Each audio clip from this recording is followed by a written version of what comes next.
Assalamualaikum warahmatullahi wabarakatuh. Saya Gina Salsabila dari Pendidikan Kimia kelas 3B dengan NPM 1913023024 akan menampilkan video pembelajaran tentang faktor-faktor penentu laju reaksi dengan indikatornya sebagai berikut.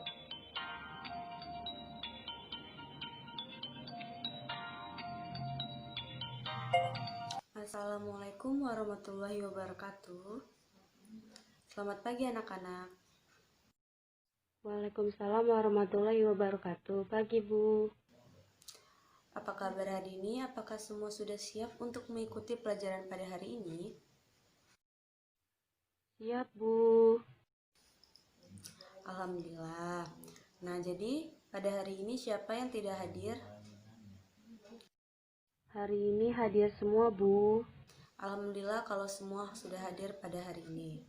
Oke, pada pertemuan sebelumnya kita telah membahas tentang laju reaksi dan faktor-faktor yang mempengaruhi laju reaksi. Jadi pertemuan minggu ini kita akan melanjutkan pembahasan tentang faktor-faktor laju reaksi. Sebelum itu, Ibu ingin bertanya, apakah kalian masih ingat tentang pengertian laju reaksi yang telah kita bahas pada minggu lalu? Masih ingat, Bu. Ya, coba dijelaskan, Nak. Saya Bu izin menjawab, laju reaksi adalah laju bertambahnya konsentrasi produk atau laju berkurangnya konsentrasi reaktan per satuan waktu, Bu. Ya, benar sekali jawaban dari Yuli. Nah, lalu faktor-faktor apa saja yang mempengaruhi laju reaksi yang telah kita bahas minggu lalu? Ya, benar. Jadi, laju reaksi itu dipengaruhi oleh 4 faktor, yaitu suhu, katalis, luas permukaan, dan konsentrasi. Pada pertemuan minggu lalu kita telah membahas yaitu konsentrasi dan luas permukaan. Jadi pada pertemuan hari ini kita akan membahas tentang faktor laju reaksi yaitu suhu dan katalis. Nah, sebelum itu coba kalian simak gambar berikut. Pada gambar pertama merupakan gambar daging yang dibungkus dengan daun pepaya dan kemudian daging tersebut direbus dengan rebusan daun pepaya. Ternyata waktu yang diperlukan daging untuk matang lebih cepat dibandingkan dengan perebusan daging tanpa menggunakan daun pepaya. Pada gambar 2 yaitu sayuran yang dimasukkan ke dalam kulkas akan lebih tahan lama dibandingkan dengan sayuran yang diletakkan di ruang terbuka. Baik, dari kedua gambar yang telah Ibu tampilkan, coba kalian buat pertanyaan-pertanyaan yang belum kalian pahami tentang kedua gambar tersebut.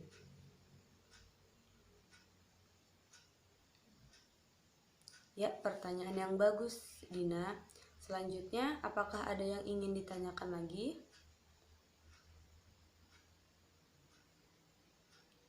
Oke, baik. Jadi sebelum itu Ibu ingin bertanya. Coba kalian lihat dari gambar 1 dan gambar 2. Gambar 1 dan gambar 2, apakah kalian sudah mengetahui faktor laju reaksi apa yang ada di gambar 1 dan faktor laju reaksi apa yang ada di gambar 2? Pada gambar 1 dipengaruhi oleh katalis, Bu. Pada gambar 2 dipengaruhi oleh suhu. Ya, benar sekali, Nak. Jadi, pada gambar 1 itu merupakan perebusan daging yang dicampur dengan rebusan daun pepaya yang dipengaruhi oleh faktor laju reaksi yaitu katalis. Sedangkan pada gambar 2 yaitu pengawetan sayuran yang tahan berhari-hari di dalam kulkas yang dipengaruhi oleh suhu. Nah, dari situ coba kalian ada yang bisa menjelaskan mengapa pada daging yang direbus menggunakan daun pepaya itu dagingnya akan lebih cepat matang dan lebih cepat empuk. Dan apa sih yang menyebabkan sayuran bisa bertahan lama saat dimasukkan ke dalam kulkas? Apakah ada yang ingin mengungkapkan pendapat? Oke, baik. Sebelum itu, coba kalian baca literatur dari berbagai sumber untuk menambah pengetahuan kalian tentang faktor-faktor laju reaksi yang akan kita bahas.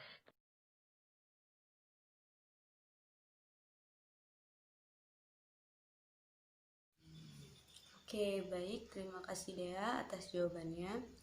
Coba yang lain, apakah mempunyai jawaban yang berbeda dengan Dea? Oke, jika tidak ada, Ibu meminta kalian untuk membaca literatur yang sudah kalian baca tadi mengenai pengertian dari katalis. Coba bacakan.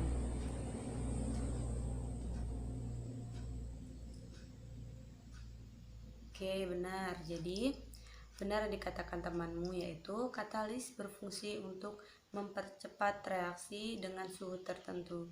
Jadi, katalis itu diibaratkan sebagai pembantu.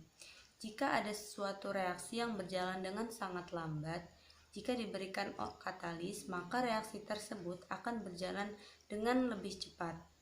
Nah, dari situ fenomena yang merebus menggunakan daun pepaya itu yang berperan sebagai katalis siapa? Daun pepaya, Bu. Ya, benar sekali. Jadi daun pepaya berperan sebagai katalis. Nah, coba dari informasi-informasi tentang katalis tadi. Nah, Ibu ingin bertanya, jadi yang menyebabkan daging itu menjadi lebih empuk dan cepat matang saat diberikan daun pepaya itu kenapa? Coba jelaskan.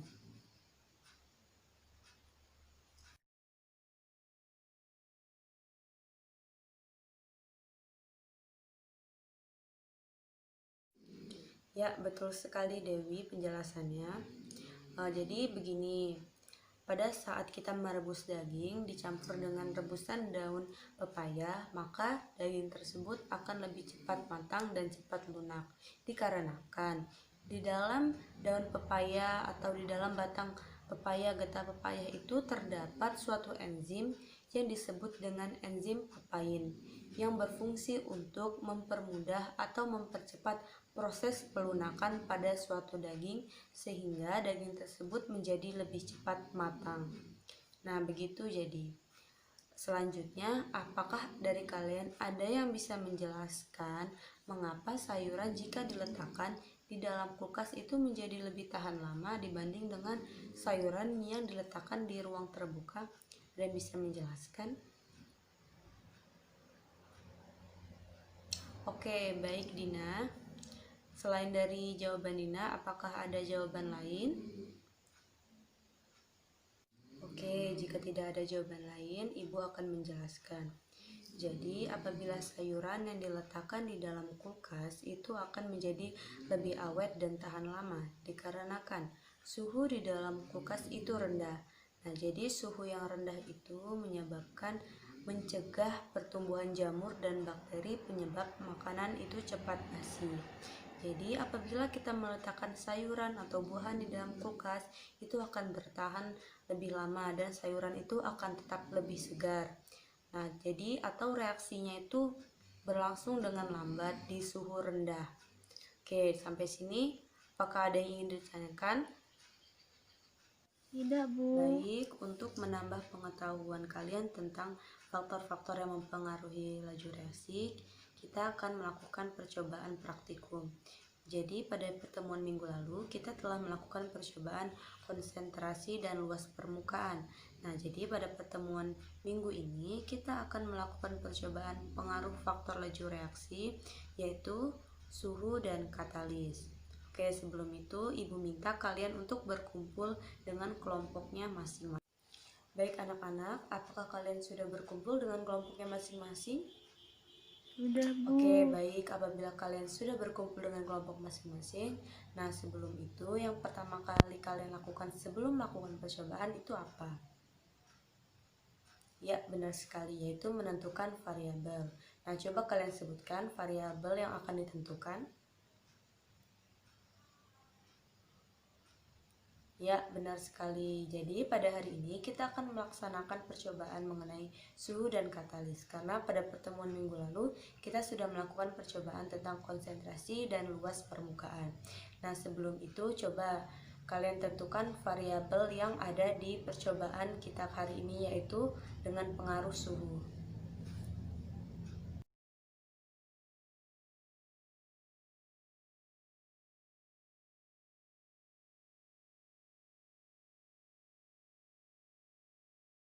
Ya, bagus sekali. Nah, jadi kalian sudah pada paham ya mengenai variabel bebas, variabel kontrol, dan variabel terikat pada suatu percobaan. Oke, baiklah, kita bentar lagi akan melakukan suatu percobaan. Lakukan percobaan ini dengan hati-hati ya, nak.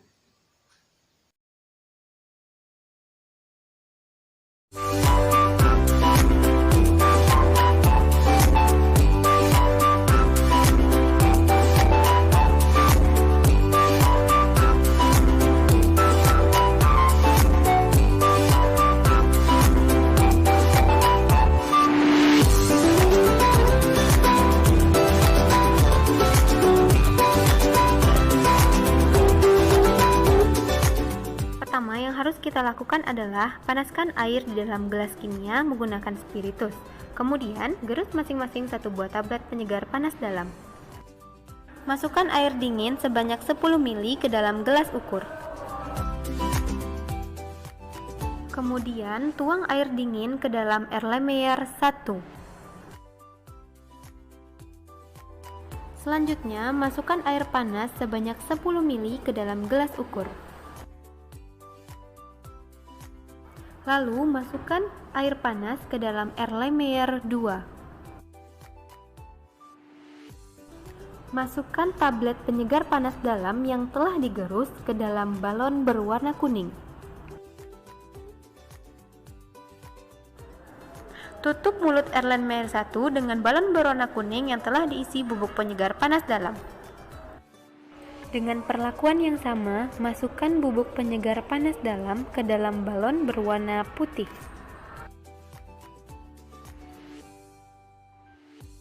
Kemudian, tutup mulut Erlenmeyer 2 dengan balon berwarna putih yang telah diisi penyegar panas dalam.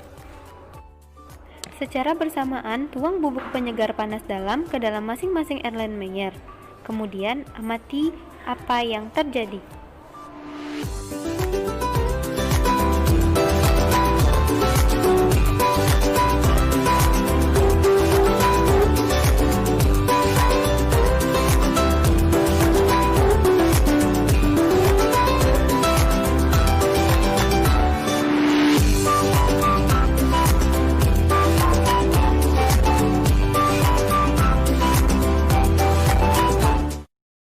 Baik anak-anak, jadi kalian sudah menyelesaikan percobaan tentang faktor laju reaksi yaitu suhu.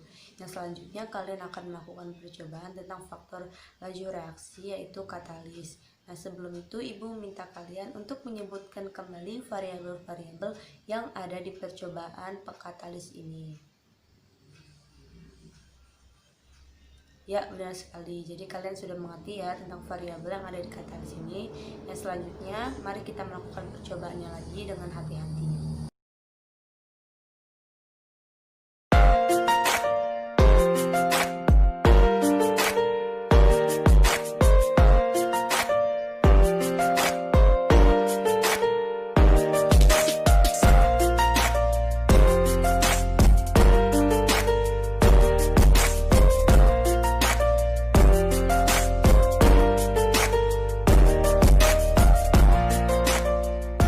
Langkah pertama, masukkan 20 ml hidrogen peroksida ke dalam Erlenmeyer.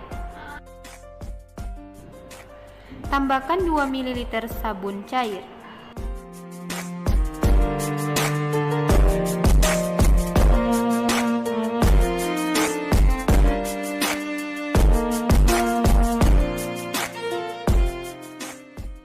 Kemudian, tambahkan 2 tetes pewarna makanan ke dalam Erlenmeyer.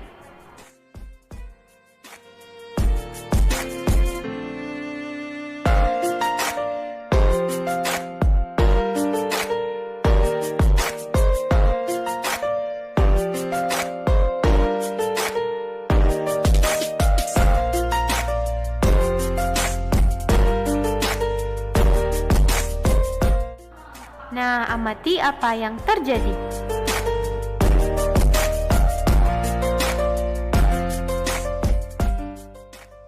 Selanjutnya, masukkan 1 gram padatan Ki ke dalam Erlenmeyer. Amati apa yang terjadi.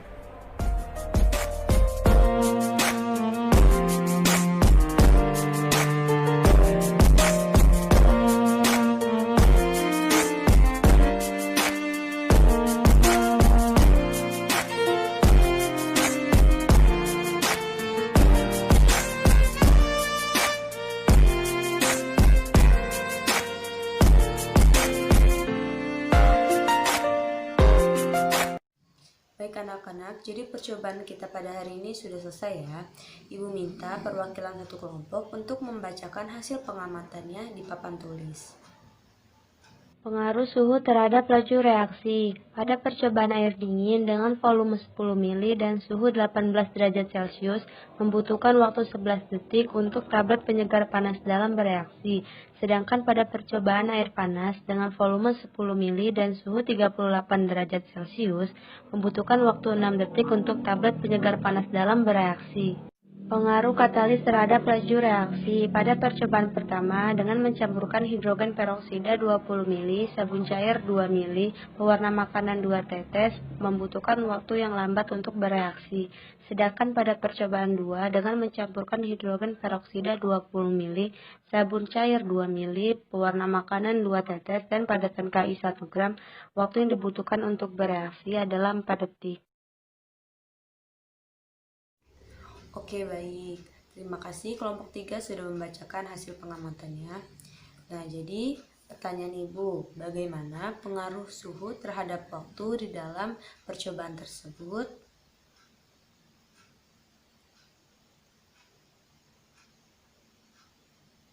Ya, benar sekali. Jadi, suhu itu mempengaruhi laju reaksi. Jadi, apabila semakin tinggi suhu, maka akan mempercepat suatu laju reaksi. Nah, pada pertemuan sebelumnya, kalian sudah mempelajari tentang teori tumbukan, bukan? Nah, kalau sudah, Bu. coba kalian jelaskan. Menurut teori tumbukan itu, reaksi kimia dapat berlangsung dengan memenuhi syarat apa?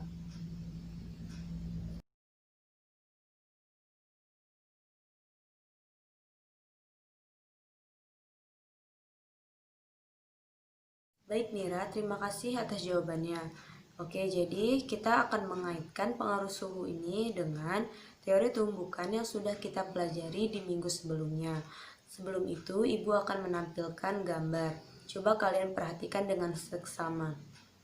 Jadi di sini Ibu menampilkan gambar tumbukan efektif dari suhu rendah dan suhu tinggi. Jadi pada gambar terdapat molekul-molekul reaktan bertanda merah. Nah, jadi kalian bisa melihat pada suhu rendah ada berapa tumbukan efektifnya? Ada 1, Bu. Sedangkan pada suhu tinggi, coba kalian lihat ada berapa tumbukan efektifnya? Ada Ya, 3, benar Bu. sekali. Jadi informasi apa yang dapat kalian peroleh dari gambar tersebut? Izin menjawab, Bu. Dari gambar tersebut, saya mengetahui bahwa jumlah tumbukan efektif pada suhu tinggi lebih banyak daripada tumbukan efektif pada suhu rendah, Bu.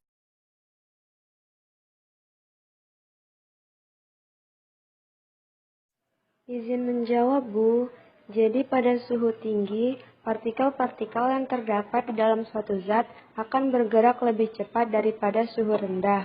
Oleh karena itu, pada air panas, partikel-partikel akan bergerak lebih cepat sehingga energi kinetiknya meningkat.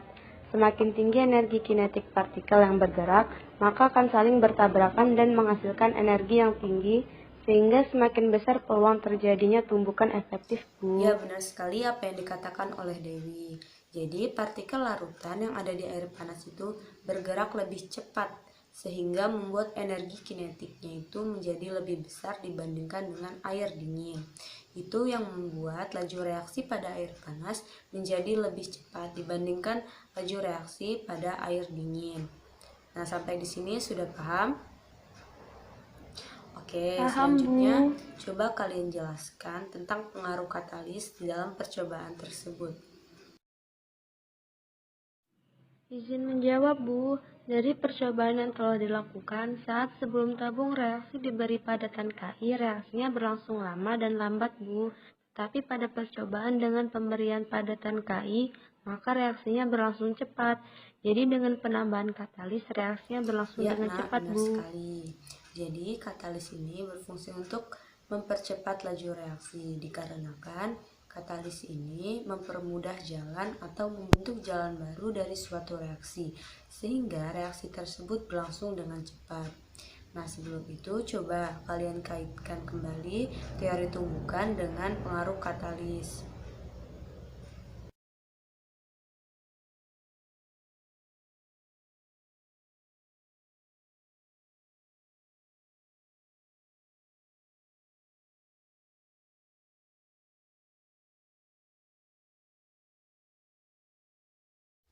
Ya, benar sekali, Nak. Nah, coba kalian jelaskan, ada yang tahu apa itu energi aktivasi?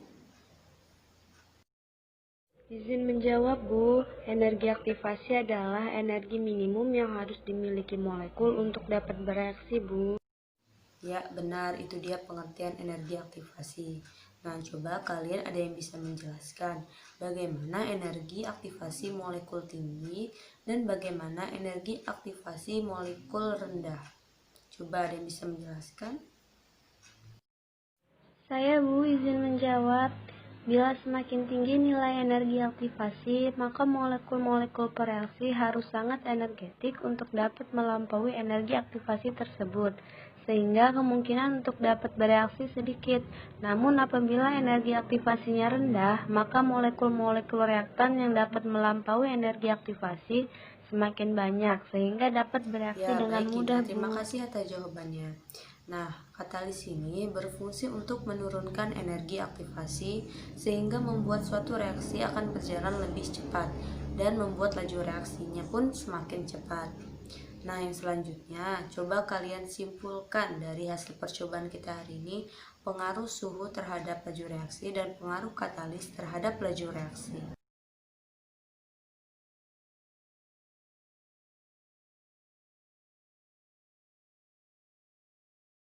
Ya, benar sekali. Terima kasih Dewi atas kesimpulannya.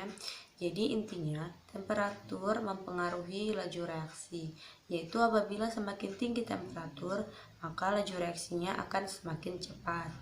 Nah, jadi bagaimana kesimpulan untuk pengaruh katalis terhadap laju reaksi?